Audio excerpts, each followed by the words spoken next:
Et j'aime beaucoup cette chanson-là. Ah, attends, Vas-y. On a un appel. OK. Salut, t'es sur le Daily Buffer Podcast. Hey, salut Steven, ça va? Ça, c'est Gab. C'est quelqu'un que je connais? Ah ouais, c'est Gab Betté. Oh, Gab, comment ça va, mon Gab? Gab Betté? Moi, je le connais. Gab Betté, c'est Hey, un... t'es beau, j'ai le goût de te fourrer, man. Si on va avoir des clics avec ça, ça va être excellent. Gab, t'es à la hauteur de ce que je me rappelle de toi. C'est un gros niaiseux. Comment tu vas, Gab? Hey, ça va bien, ça va bien. Là, il y a du monde qui était comme hey, on veut que Gab appelle. Fait que là, j'appelle pour m'humilier devant eux autres, là. Hey, t'as-tu... Gab est polarisant sur les réseaux sociaux beaucoup. Ouais. Mais il est polarisant, genre un pôle. Tu sais, il y a pas d'un pôle. Il est polarisant un pôle. Mais en même temps, je l'ai toujours dit, Gab a une façon de penser puis de réfléchir qui est complètement différente des autres. Puis on a besoin, je veux pas dire qu'on a besoin de ces niaiseries à tous les jours, mais de penser autrement. On devrait avoir le droit de s'exprimer aussi.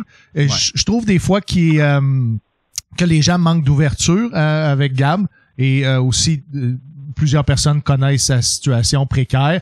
Des fois, quand tu es en situation précaire, tu peux vivre des choses qui sont difficiles. Puis, Gab, il parle du cœur. Gab, il sent... il parle du cul aussi, des fois. Il parle du cul. Écoute... Gab, il est allé... Faut que tu nous racontes ça. Il est allé...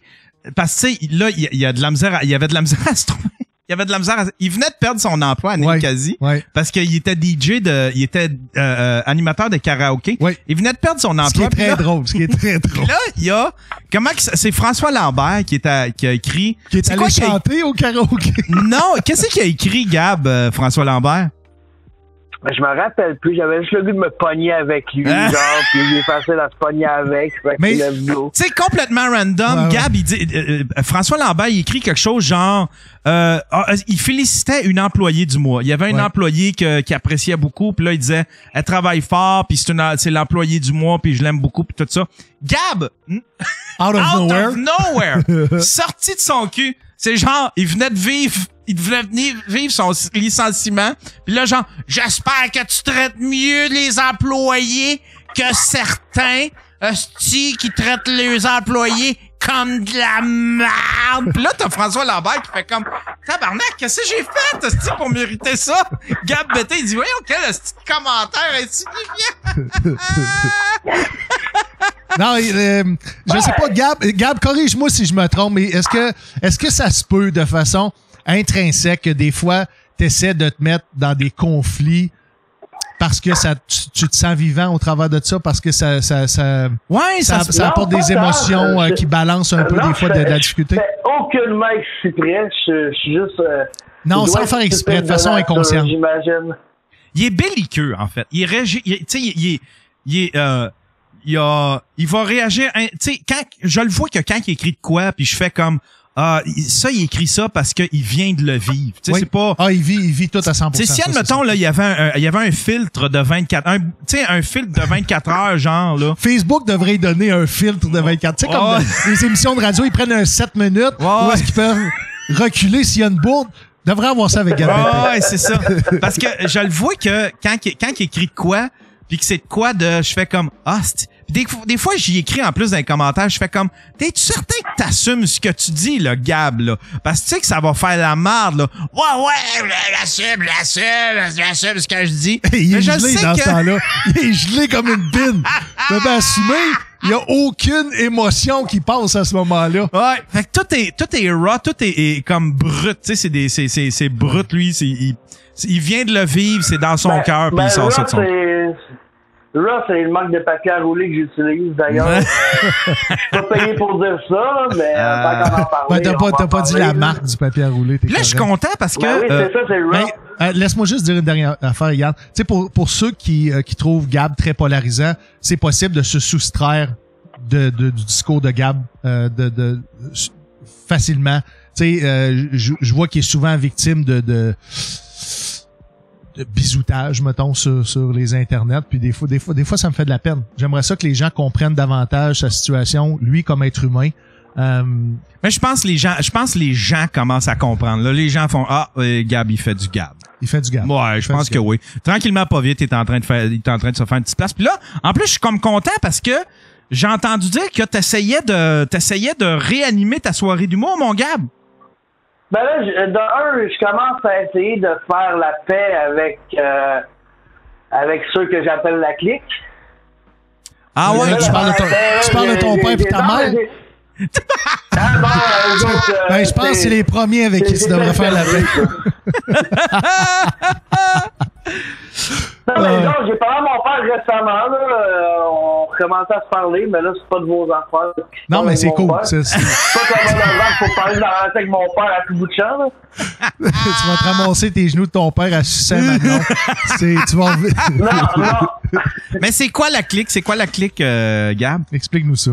Ben, c'est tous ceux qui me bougent pas à Québec, là. Ce qui veut dire que ça me prendrait un char pour aller jouer ailleurs. C'est encore le sujet du char. Mais gars, mais c'est-tu vraiment une clique ou c'est parce que tu t'es un peu... Ben, je pense que j'ai un peu... Regarde, on travaille avec mes corps, là. Je me suis peut-être un peu mis dans la merde, mais la conséquence est proportionnée à la faute.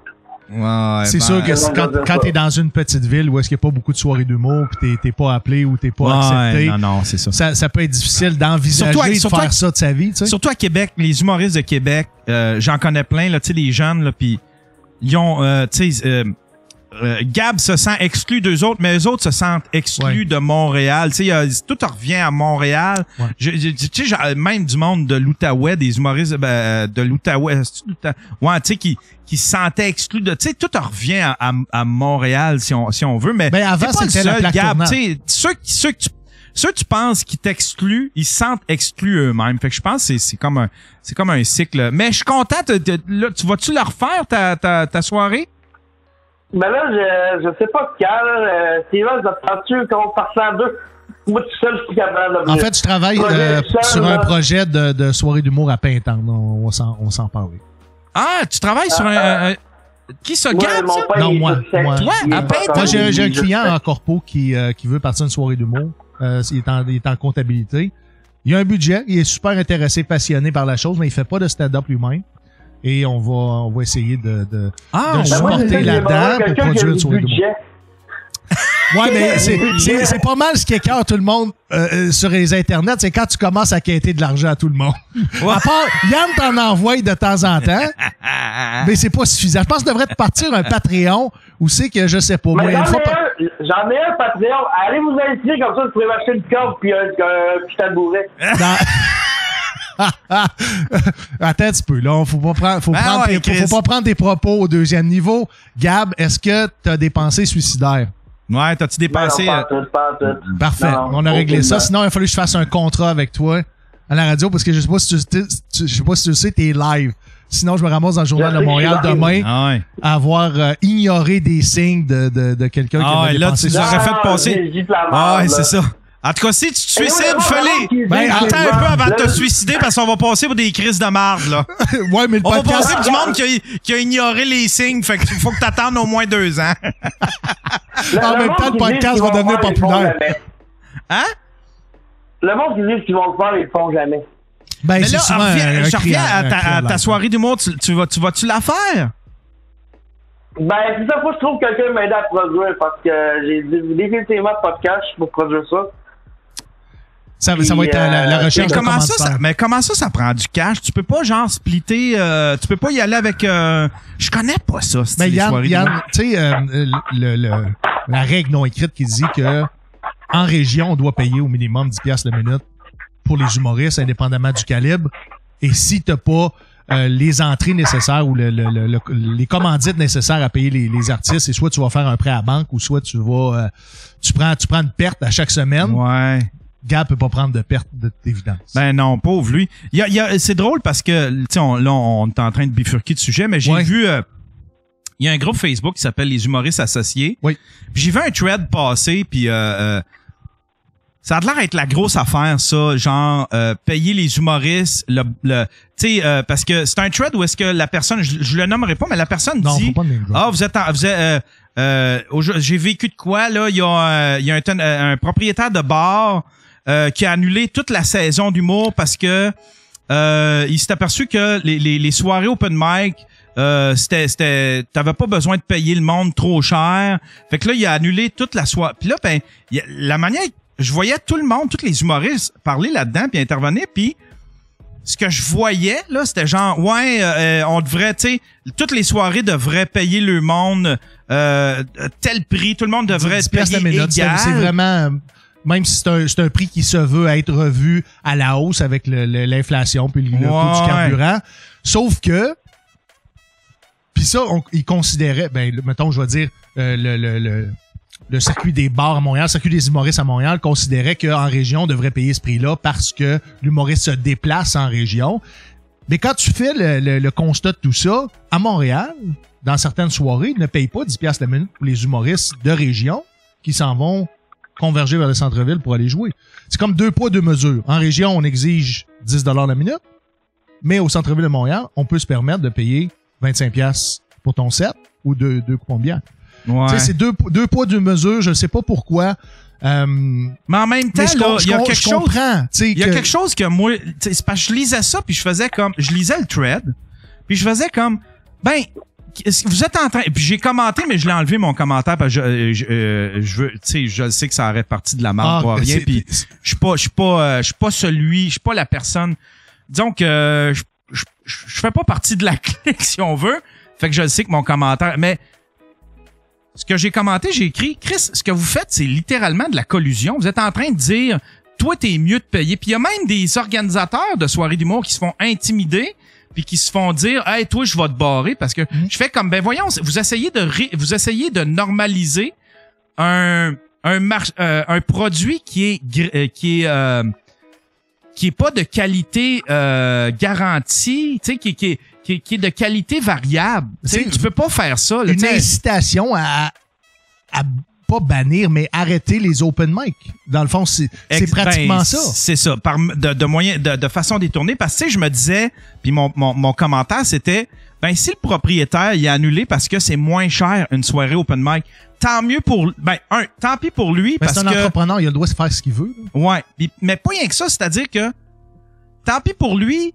Le jour où il y aura trop de soirées open mic parce que tout le monde fait comme lui, ben il vendra pas tous ses billets. Puis il pourra pas passer l'été à faire juste des soirées open mic s'il y en a trop.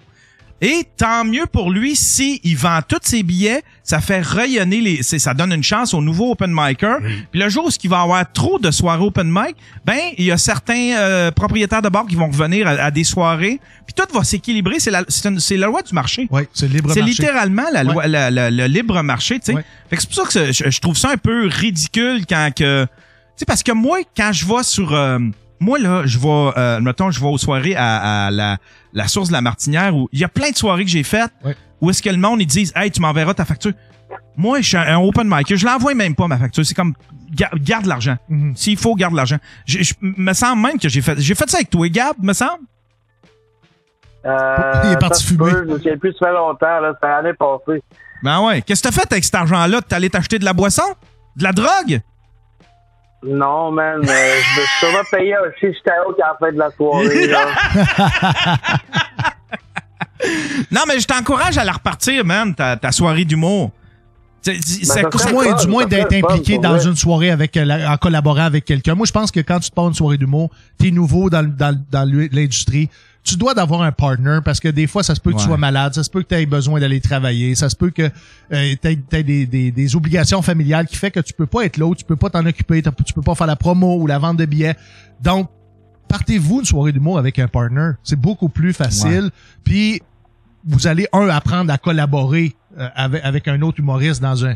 Puis là, encore une fois, on parle d'humoristes qui font de la production de soirées d'humour, mais c'est possible aussi de trouver un producteur qui va produire une soirée où est-ce que tu vas être l'animateur ou le chroniqueur ou que c'est simplement ta soirée, tu t'occupes du booking, tu vas collaborer avec les autres humoristes. Puis un open mic peut commencer open mic, puis au fur et à mesure de la qualité du produit, se transformer en soirée d'humour, en soirée headline ou en soirée payante. Tu sais, chaque marché est différent, chaque coin du Québec est différent.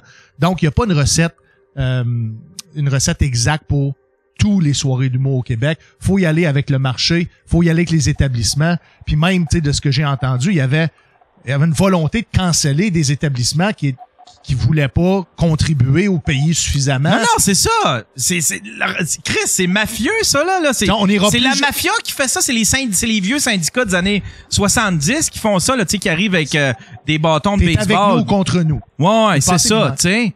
Je trouve puis là j'ai fait ce que vous faites, c'est littéralement de la collusion, puis vous allez tuer des soirées open mic pour absolument rien si vous faites ça là. Il y a deux soirées où est-ce que j'ai été témoin que le jeune humoriste open micer voulait produire une soirée. Il y a eu beaucoup de pression qui a été mise sur lui parce que dans les deux cas c'était deux hommes et la soirée n'a jamais vu le jour parce qu'il y avait la pression de donner 10$ la minute et s'était fait dire si t'es pas capable d'accomplir cette nécessité-là que, on va dire, l'industrie oblige, reste chez vous.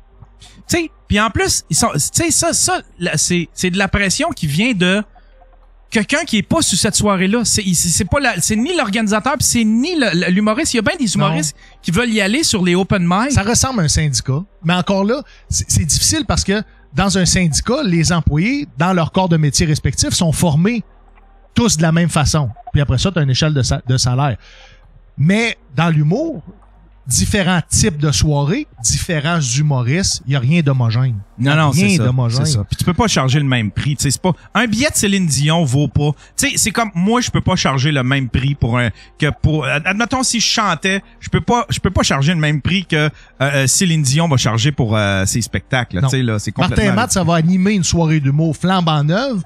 Attends-toi à ce que les billets, tu vas les payer. Ouais. Puis tu vas être content de les payer. Ouais. Mais si tu as une autre soirée qui est animée par quelqu'un qui est nobody, puis en plus qui est nouveau dans le métier, ben attends-toi à payer moins cher. C'est pas le même produit. Ouais. Non, exact. C'est pas la même réalité économique. Exact. Mais Gab, c'est tout un animateur. Lui, il pourrait charger un 60$ par billet. Hein, Gab? Ben, payez 60$ dans la gang de calice. Mais je pense que Gab devrait se concentrer davantage sur son travail de stand-up. Tu sais, prendre peut-être une job de chroniqueur sur une soirée ou chroniqueur en alternance. Mais c'est ça le problème, c'est que là, il y a plus personne qui le veut. Fait que lui, il est comme pogné. Tu sais, créer sa soirée d'humour, c'est pas pour créer une soirée d'humour, c'est pour créer une place où ce qu'il peut en faire. moi, je pense que Gab, je sais pas si tu y as déjà pensé. T'as déplacé à Montréal. Parce que tu sais c'est beaucoup moins homogène. Il y a beaucoup plus d'opportunités. Je pense que tu y trouverais ton compte. Qu'est-ce qui t'a bouger complètement à Montréal? Qu'est-ce qui te retient à Montréal? Sans vivre au centre-ville, tu sais, mettons Laval, Longueuil avec le métro, tu te rends au centre-ville facilement. Ouais, qu'est-ce qui te retient à Québec, Gab? Hey, j'ai même pas d'argent pour payer le pass d'autobus juste pour me promener à Québec. Fait un déménagement à Montréal, oublie ça, man. Ça me prendrait, faudrait que je vende un demi-rein, là. Non, mais c'est sûr que si tu demandais à l'aide du public pour déménager à Montréal, tu dois pas avoir, je sais pas, moins 53 pieds de stock non plus à déménager à Montréal. Il y a peut-être des choses que tu peux te départir. Il y a sûrement moyen d'arriver à tes fins, mon Gab, avec l'aide des gens. Ça prend pas nécessairement de l'argent cash, mais des fois, juste l'aide d'amis ou de la famille ou ben tes prochains collaborateurs pourraient t'aider à déménager là. D'après moi, si t'étais capable de te retrouver à Montréal, d'après moi, tu serais capable t'aurais beaucoup de possibilités en termes d'emploi. Tu pourrais te trouver un emploi quand même assez facilement. Puis tu pourrais soit t'organiser une soirée ou tu pourrais te faire inviter sur des soirées assez facilement, tu sais. Moi, je pense en tout cas. Ouais, c'est ça. C'est dans me rendre là. Mais là, l'idéal, là, ce serait que je me pogne un char. Que j'ai un char, que je puisse me déplacer. Puis moi, si je pense que tu devrais... il y a toujours le tuyau, genre, dans l'exhaust, dans le char. Ça règle les problèmes après. Moi, je pense, Gab, c'est une mauvaise décision. Une voiture, c'est pas un investissement. C'est une grosse dépense. Et je pense que tu devrais favoriser le transport en commun et de vivre dans la métropole fait en sorte que tu peux te rendre partout avec la même crise de passe. Je pense que ça... c'est comme si un docteur économique. Comment? C'est comme si un docteur te demande... Un char électrique. C'est comme si un docteur te demandait comment je peux vous soulager, monsieur. Ah, ben, il me semble que $1 million, ça me ferait du bien. J'aurais moins mal aux genoux.